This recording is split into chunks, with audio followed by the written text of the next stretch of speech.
Amigos de BPI TV, nosotros nos encontramos en el partido político 20 Venezuela, ubicado en Caracas, en donde María Corina Machado, líder de 20 Venezuela, está hablando sobre la culminación del diálogo entre la oposición y el oficialismo en Barbados. Con lo que está aspirando la población, la sociedad y los venezolanos.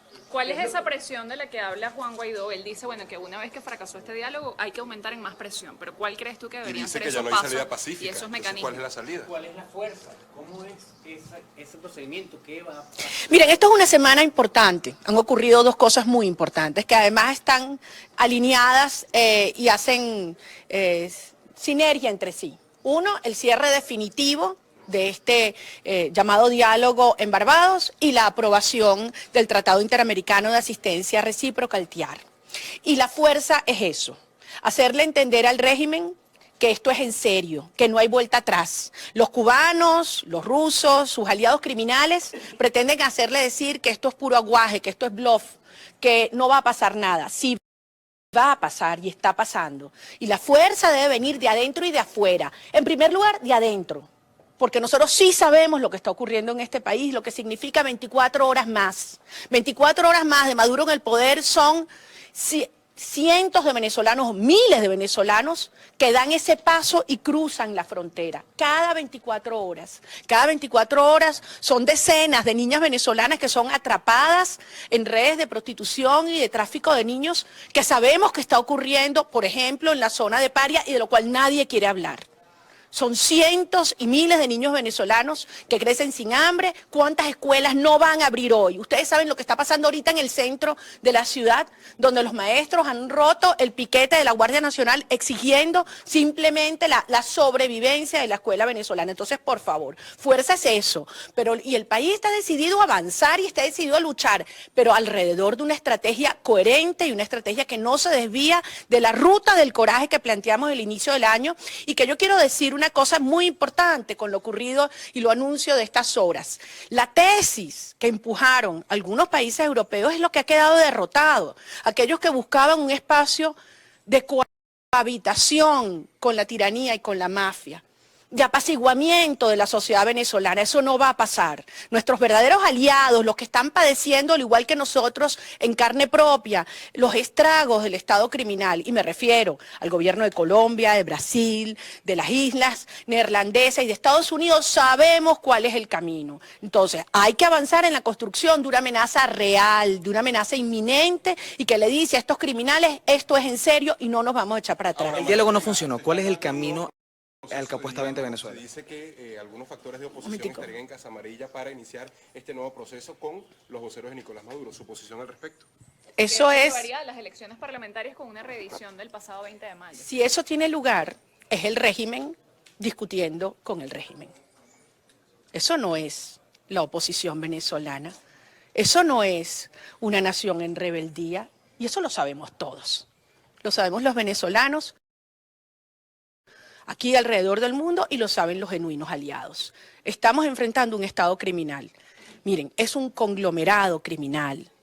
Costó mucho que el país y el mundo entendiera lo que significa tener Venezuela desmembrándose su territorio. Ustedes lo saben. Hay zonas de Venezuela a las que ustedes no pueden entrar.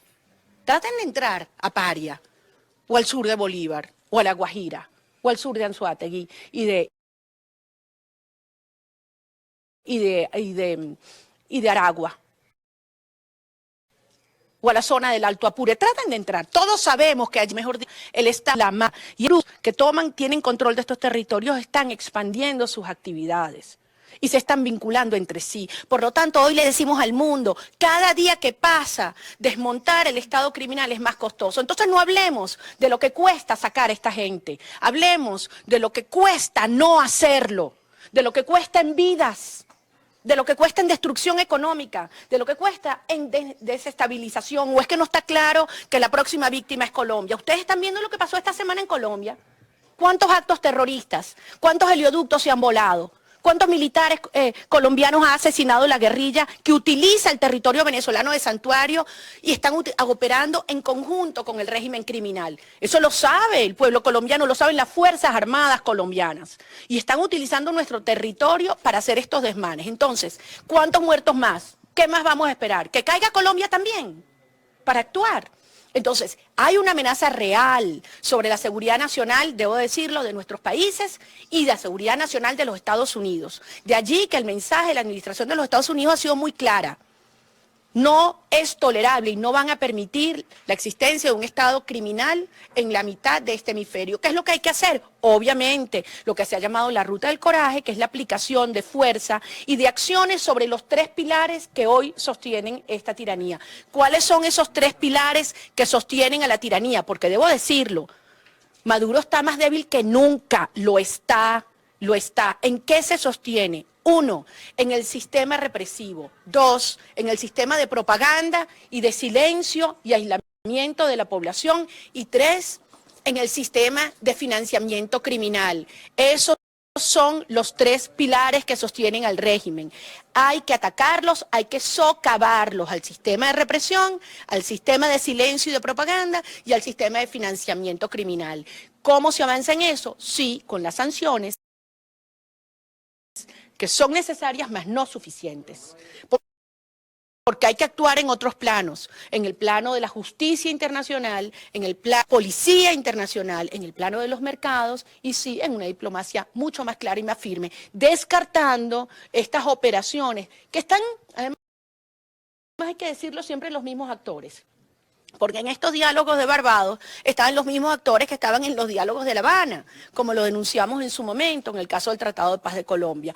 Cuba, siempre Cuba, y los mismos actores que lo que buscan es apaciguamiento, es decir, la cohabitación, como ellos lo han llamado, la convivencia. En serio, la convivencia con las mafias no se convive.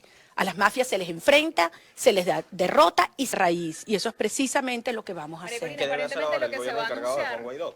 ¿Perdón? ¿Qué debe hacer ahora el gobierno encargado de Juan Guaidó? Ya se aprobó el mecanismo de consulta del TIAR. ¿Cuáles son los pasos que se deben seguir ahora? Esta es una gran oportunidad para que el presidente Guaidó se realinee con las enormes aspiraciones y la urgencia de la población venezolana. Esto es lo que hay que hacer.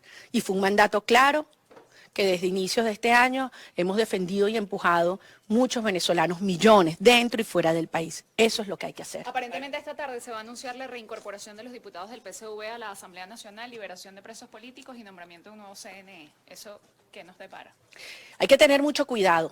Todos sabemos que para tener un proceso electoral competitivo y libre se trata de deshacernos primero del sistema mafioso. Si tú tienes un país en el cual las mafias y el régimen criminal tienen el monopolio de la fuerza física, de la fuerza judicial y de la fuerza comunicacional, no puede haber una elección competitiva. De modo que obviamente hay que hacer todo un proceso de reinstitucionalización del Consejo Nacional Electoral, pero no es ni remotamente suficiente para hablar de elecciones. Eso no serían elecciones. Pero además eso ya lo vivimos. Lo vivimos en el 2018 y los venezolanos le dijimos a Maduro, eso no son elecciones y más de 50 países no lo reconocieron. Así que aquí nadie se va a engañar con cualquier farsa que crean que son como migajas que nos van a lanzar para que nos conformemos. Aquí no se trata de mejorar las condiciones de cautiverio y de prisión.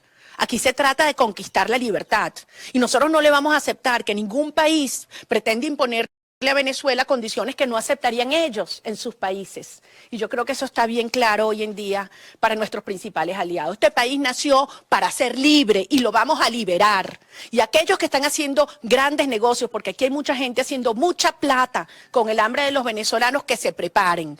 Esto que ha ocurrido esta semana, por una parte el TIAR y por otra parte el cierre definitivo de Barbados, son buenas noticias para nuestra lucha.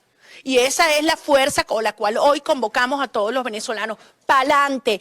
Que oiganlo bien, estamos listos y se lo puedo decir en cualquier idioma. Venezuela está lista y vamos a avanzar. Gracias. Pues bien, amigos de BPI TV, eran declaraciones de la líder del partido político 20 de Venezuela, que aclaraba que la finalización o el final del diálogo en Barbados es una buena señal hacia la dirección en que se dirige Venezuela. Desde Caracas, Venezuela, para BPI TV, reportó Víctor Mesoni.